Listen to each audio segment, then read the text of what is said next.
Come ardere per non bruciarsi, le situazioni di stress nel mondo del lavoro. Questa sera ne parleremo con alcuni professionisti. Il tema che Confartigianato vuole sollevare è quello legato alle difficoltà, alle situazioni di stress, situazioni di crisi che possiamo trovare nei posti di lavoro, ma anche in famiglia o nelle associazioni o in posti dove ci si trova per aggregarsi. I numeri importanti sono questi, ci sono delle dimissioni volontarie dal posto di lavoro a tempo indeterminato che in questi anni dopo il Covid sono diventati dei numeri importanti.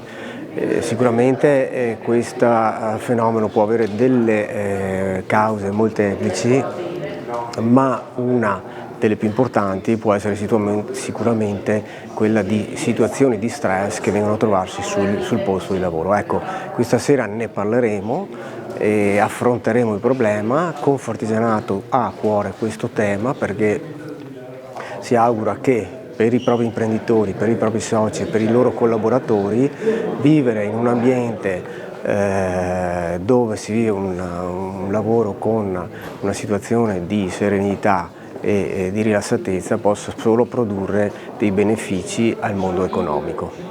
Questa sera a Conegliano a discutere di lavoro, stress e in realtà di mutamento sociale, perché la condizione di lavoro, le condizioni di lavoro e oggi sempre di più le imprese sono sottoposte a mutamenti continui, a trasformazioni che sono globali e locali e che sottopongono le imprese e conseguentemente i luoghi di lavoro a delle grandi trasformazioni, e questo ovviamente mette sotto pressione tanto i manager quanto gli imprenditori quanto i lavoratori delle imprese. Questo è il focus dell'appuntamento di questa sera.